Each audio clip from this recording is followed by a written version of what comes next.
Hi everyone, Michelle here from the Lake George Land Conservancy, welcoming you to our next Living Land series presentation. Today our presentation features Charles Vandrei of the DEC Preservation Office, talking about the Cortland Street Revolutionary War site in Lake George Village. Today's presentation will focus more on the historical aspects of Lake George and all of the great history that we have right here in our own backyard. Thanks for tuning in to the Living Land series. We hope that the series sheds light on the people and the creatures that utilize the land in our awesome area. And we really thank you for tuning in to our virtual series this year. While we miss seeing you in person at our office every Wednesday, we hope that it's been nice and convenient for you to tune into these presentations at any time. They'll be up on our website after the live viewing at 5:30 for the rest of the summer. So tune in whenever you can, gather your friends and family, and learn a little bit about the lands, the people, and the creatures that utilize the lands and waters of Lake George. Thank you so much, and we look forward to seeing you next week. Bye. Today, what I'd like to talk about is a project that's been going on in the village of Lake George for about a year and a half now, since February of 2019. And in February of 2000, actually the site we're going to talk about is this little pinpoint here, which, to orient everyone, this is Fort William Henry, this is the steamboat dock, this is Lake George Battlefield Park, and this is Lake George Beach. This is the main core of the village right here.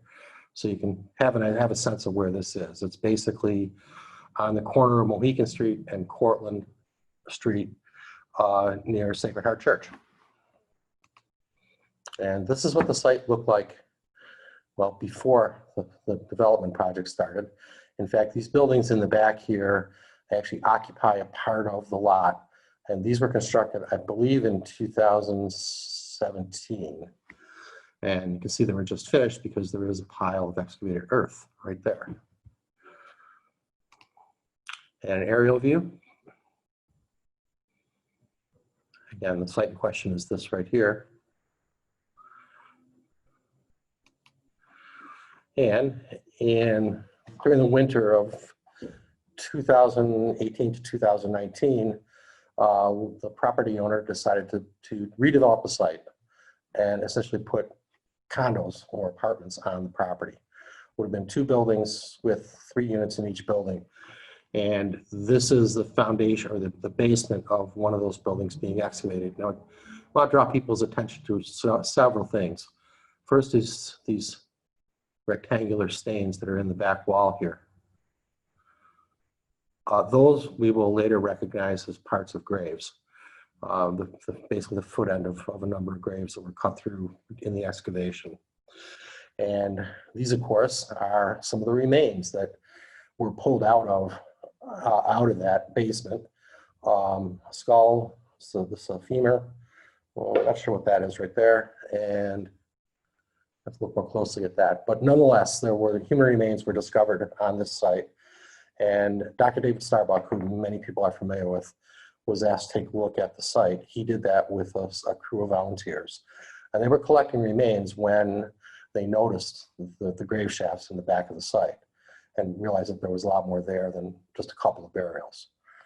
At that point, Dr. Starbuck suggested that the landowner contact New York State, which they did, and subsequently myself, my colleague Lisa Anderson, and some folks from the State Historic Preservation Office were asked to come up to Lake George to look at the site. And just, of course, many people associate burials with Lake George. I mean, most of us think, Fort William Henry and the siege of Fort William Henry in 1757 and all the history that's associated with the French and Indian War. And of course, human remains have been found all over Lake George over the last couple of centuries. And this map here just details some of the locations where reported remains have been found. Our site is right here in the middle of a place where there are at least a dozen other reports of remains going back into the 19th century. But apparently no one knew about this particular location specifically. Now, of course, this took place in February. We quickly realized that we were dealing with more than an isolated burial. And an effort was put together to basically employ just about every archaeologist in the New York State Service, which is, I think there are about 20 of us altogether, between 3 or 4 agencies. And we offered to come up and basically recover the rest of the remains from the graves that were on site. And this is an aerial photograph taken by a drone, which the department operates. And we were given permission to basically use that equipment as part of the documentation of the project. Now, of course, between the time that we agreed to excavate the remains, it rained and it snowed, and the temperature dropped about 20 degrees.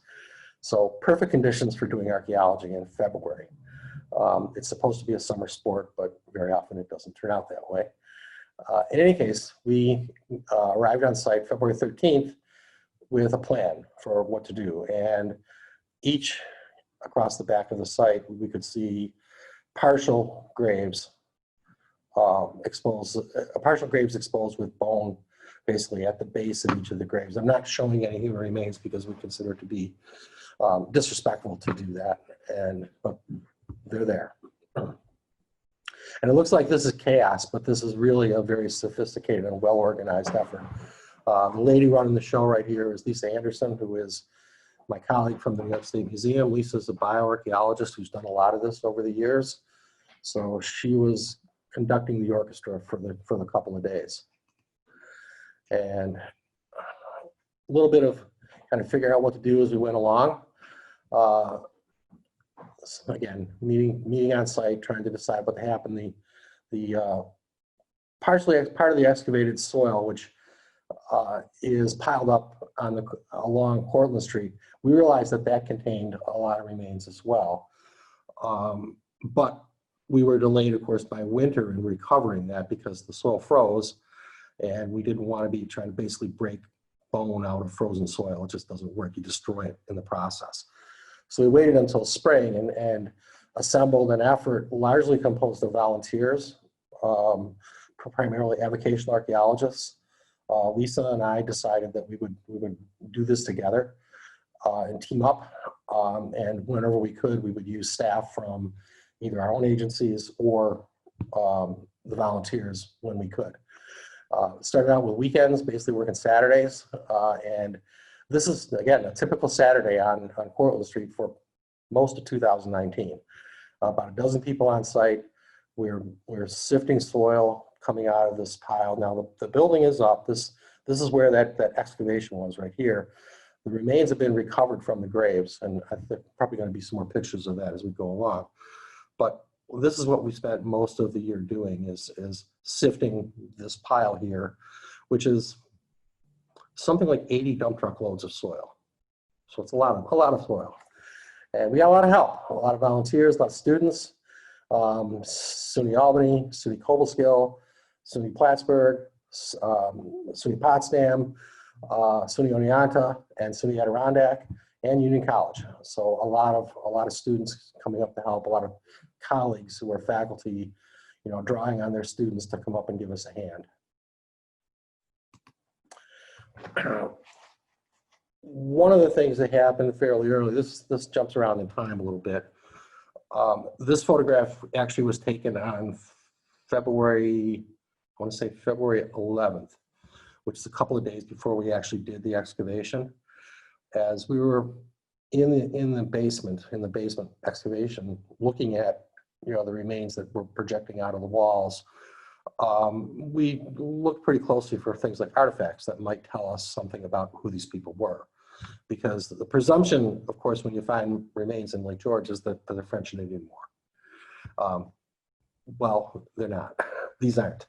And one of the things we noticed right away, and Dave Starbuck and I both saw this at about the same time, is these are buttons. And that's a human arm bone right there. That's a rib. And these buttons and these bones were literally falling out of a grave that was in the wall, in the side wall of the basement. So this was laying on the floor.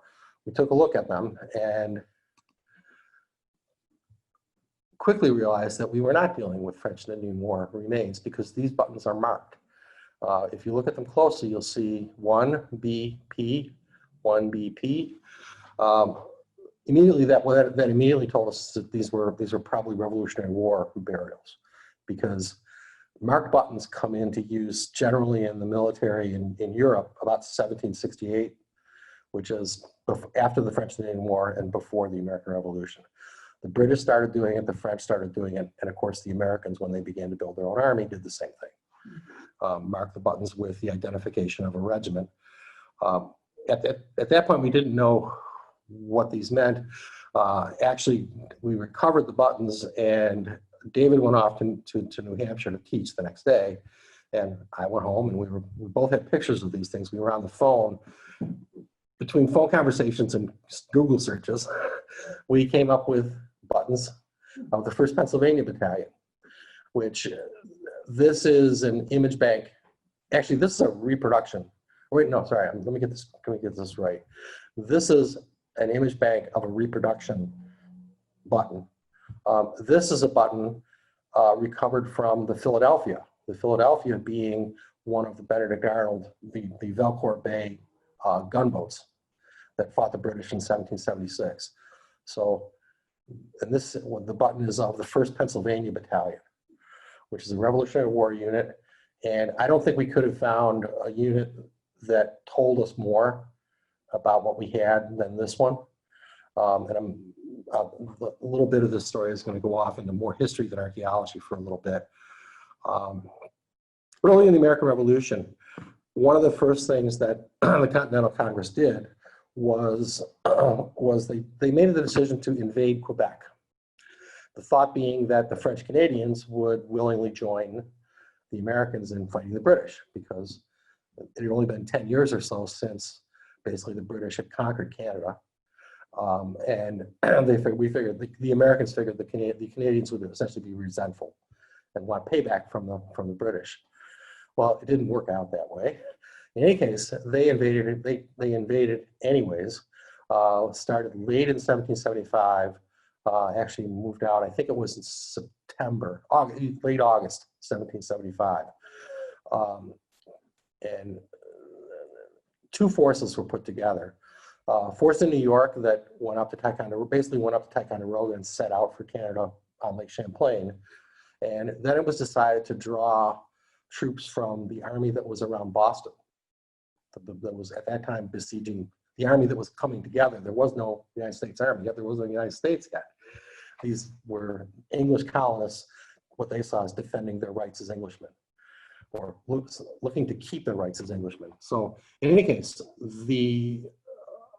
a few men were detailed from each of the regiments that were around Boston, and they were assigned to Benedict Arnold, and literally they walked across Maine to get to Quebec. It took them about twice as long as they thought it would. They ran out of food halfway through, and only about half of them made it.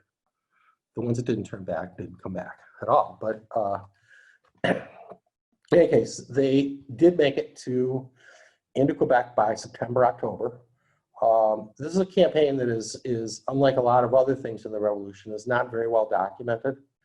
For one thing, the army was not well organized at the time. It was literally the troops of each colony, working together. So there was no central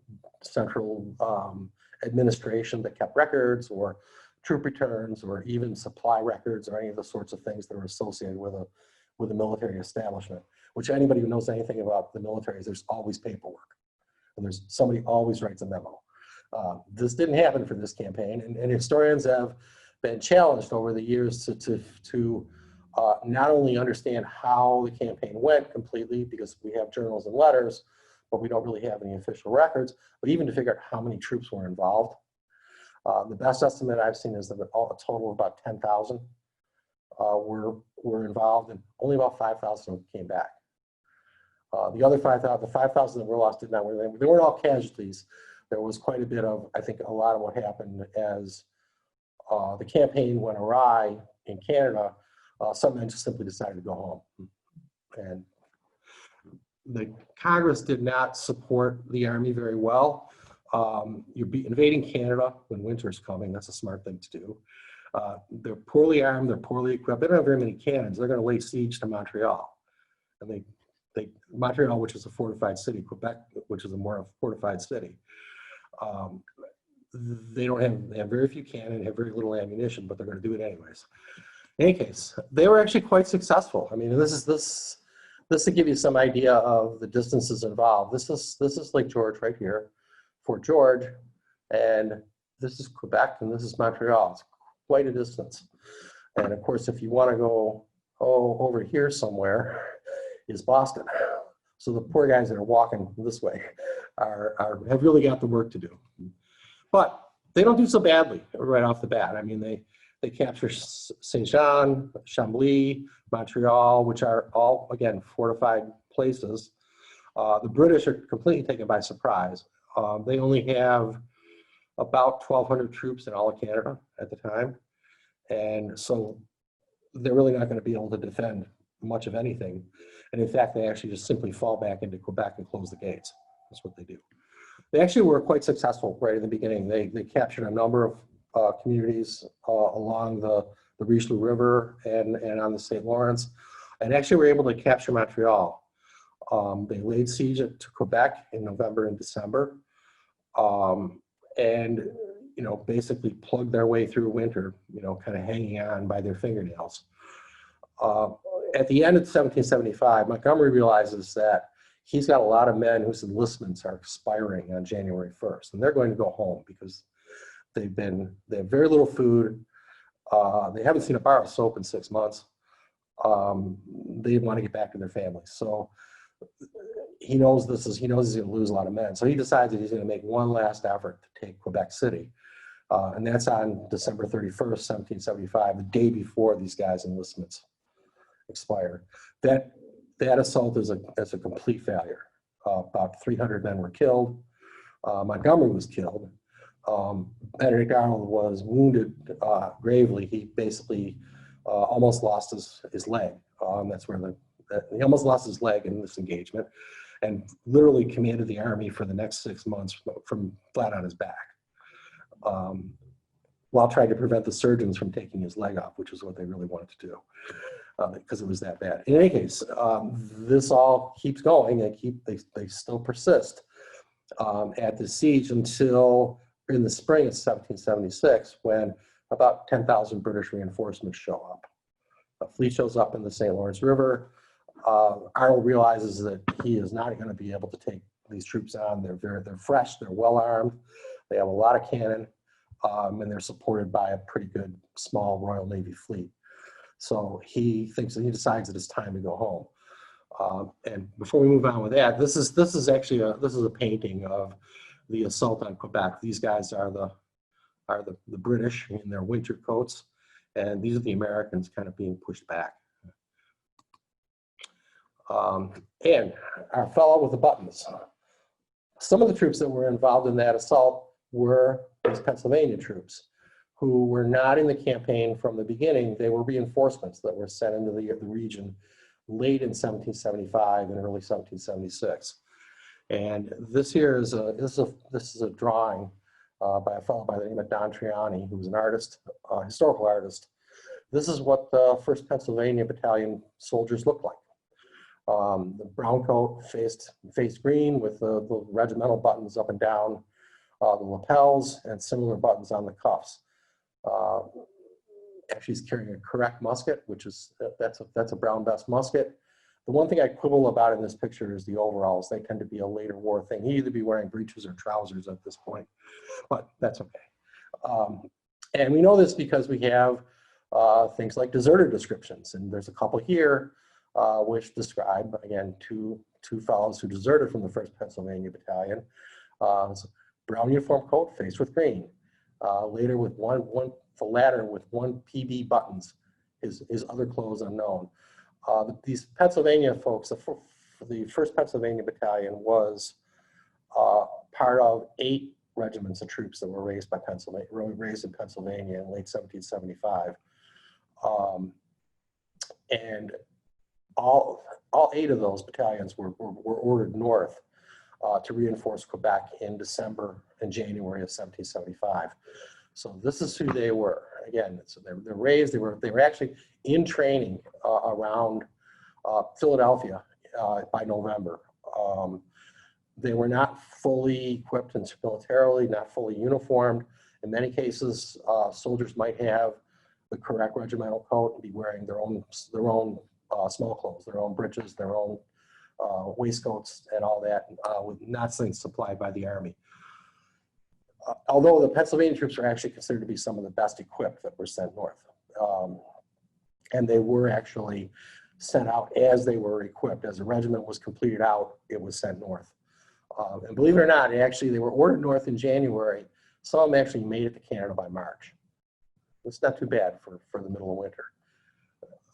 And they got there in time to really participate in some of the actual end of the campaign sorts of things. The actions at Sorrel and the Cedars, those are locations along the St. Lawrence. And what was going on at that point is Arnold had his army scattered up and down the St. Lawrence. And what he was looking to try to do was consolidate them and get them all on the right side of the river. In other words, the south side of the river, so that he could retreat them out of Canada together and not lose them. And so he was successful. He was actually able to do that. It was kind of quite a bit of generalship to pull that off. In any case, these Pennsylvania guys, they were among those. They were also, we know that they were some of the same troops served in the American fleet at Valcour Bay in October of that year. And the regiment ceased to exist in November 1776. It was literally mustered out at Fort Ticonderoga. So it's a unit that exists for 1 year. So we find these buttons, we know that this fellow was here in late 1775 or early 1776. It's just amazing. This does not happen in archaeology. You don't get things like this very often. Of course, the unit ceased to exist, but actually was just simply reorganized the next year as a different kind of regiment. The whole army in all colonies was reorganized in 1777 to become more of a national army rather than the armies of 13 different states. So a lot of things were renumbered, renamed, and a lot of the men re-enlisted. In any case, while all this is going on in Quebec, again, the men are malnourished. They have very little food. They have very little ammunition, very little shelter. It's the middle of winter, close quarters, and as I said, I haven't seen a bar stove in 6 months. So they're all prone to every little bit of disease that comes along, which are common in the 18th century military. One of the things that we know is that until about the time of the First World War, it was actually safer to be on the battlefield than it was to be in camp, because if you were in camp, you were going to get sick. Bad food, bad sanitation, close quarters, something bad. There's always something going around. In any case, in the spring of 1776, one of the worst things that could possibly happens, and that is smallpox begins to break out in the American Army. And it has a catastrophic impact on this army. This is an army that is composed of men from a number of different colonies: Pennsylvania, New York, Connecticut, Massachusetts, New Jersey, a lot of them from rural areas, where people from rural areas tended to have, I guess what I call less experienced immune systems. If you lived in a city, you were often exposed to a lot of different things. If you lived in the country, not so much. So these fellows were very, very heavily impacted by this. And troops began to get sick and die as in Canada and all the way through the retreat. Literally every place they stopped, there's a mass grave where hundreds basically are buried. And the army really kind of came apart as an entity, as an organization. Arnold was able to hold it together. He was actually quite a commander, but he wasn't really senior enough as far as George Washington was concerned. So one of the things that, as the army fell back, Washington sent Horatio Gates, who was a more experienced commander. He was a captain in the British Army in the French and Indian War. So he had a lot of military experience. He was a good administrator, good organizer. And Washington realized that he had to have that. He had to get that Northern Army rebuilt because it was quite a mess. So Gates arrives at Crown Point just about the time the Army arrives there. The Army's a disorganized mess. They're at Crown Point for many weeks, treating the sick, burying the dead, and hoping to collect some supplies from the South. Gates realizes that he's got a couple of problems. First, he has an ongoing, basically, epidemic in his army. He also has a British army that's coming up the lake after him and is going to follow him all the way to Albany if it can, or to New York if it can.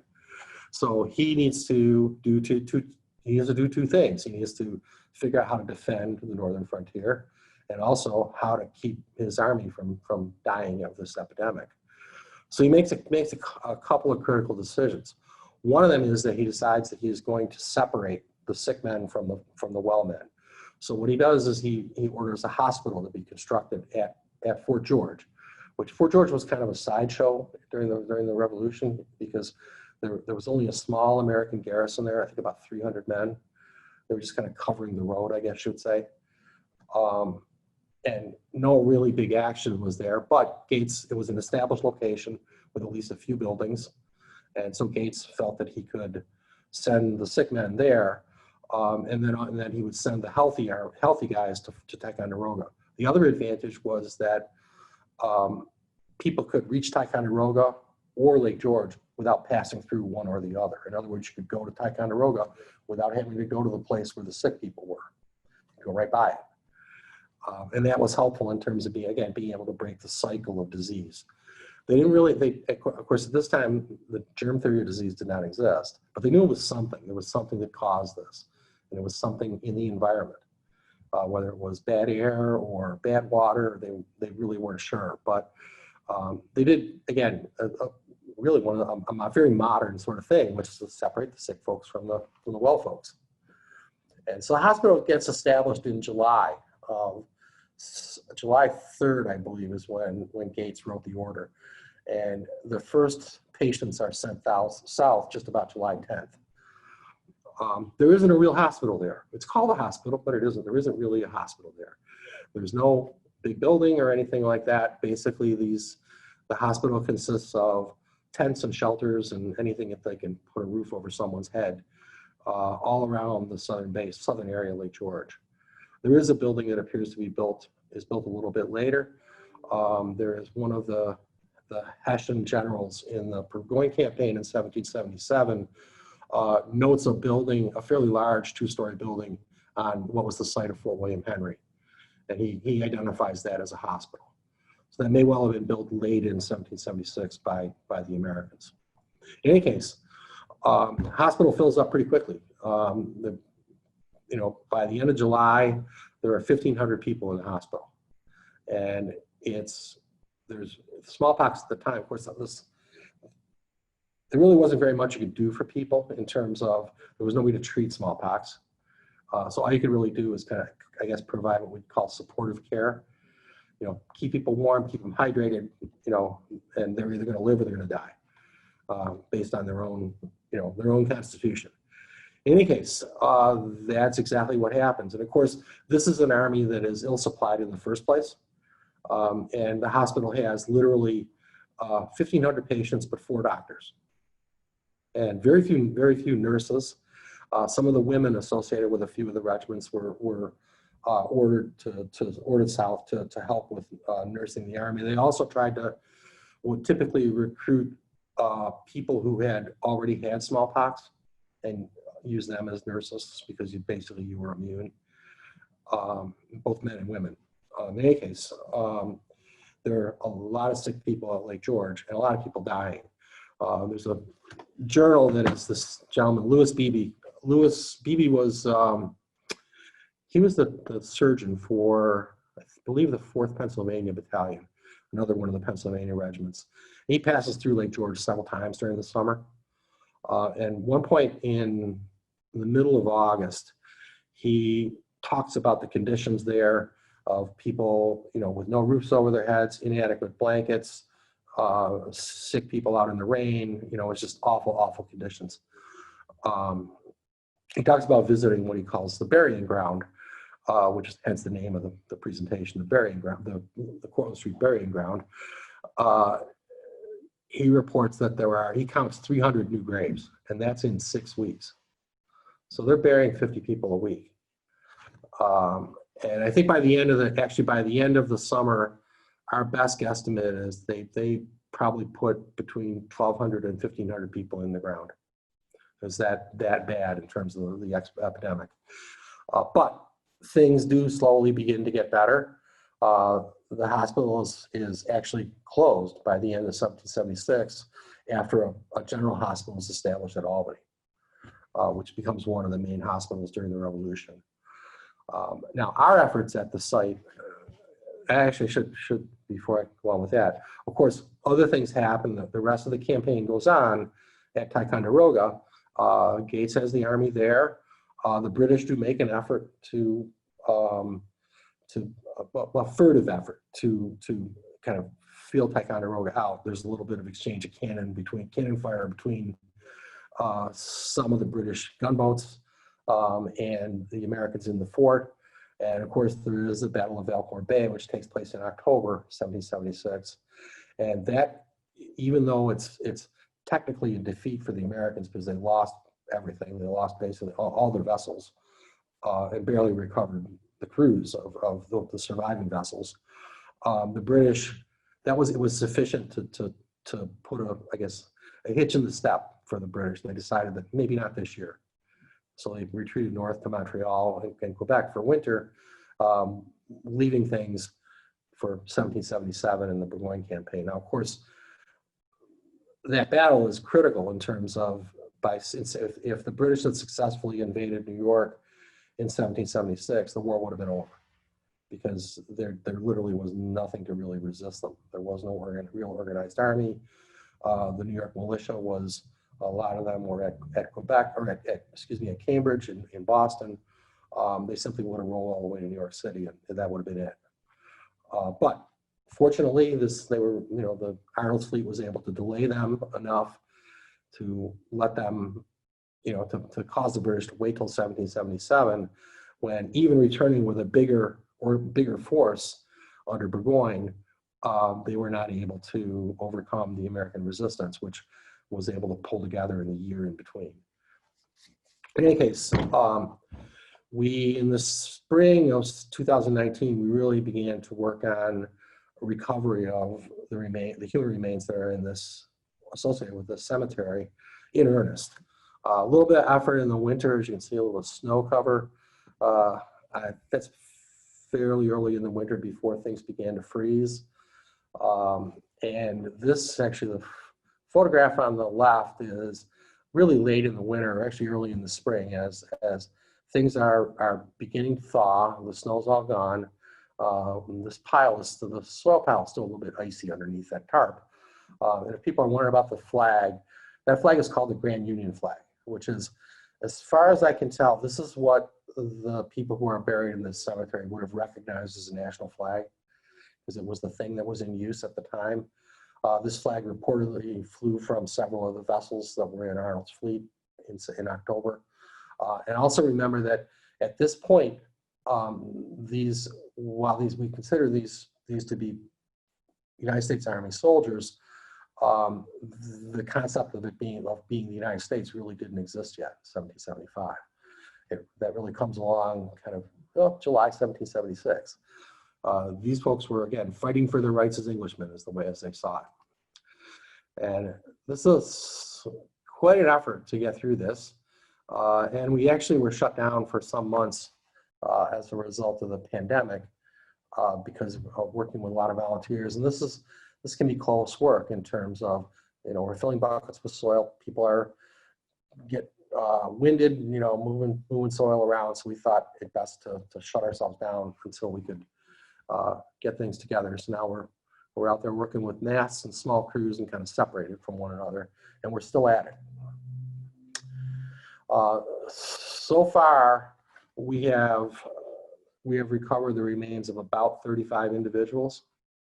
I don't think we have any complete skeletons yet. Everything is pretty well, is very much beat up by the construction machinery, but we're counting, I believe it's right tibias.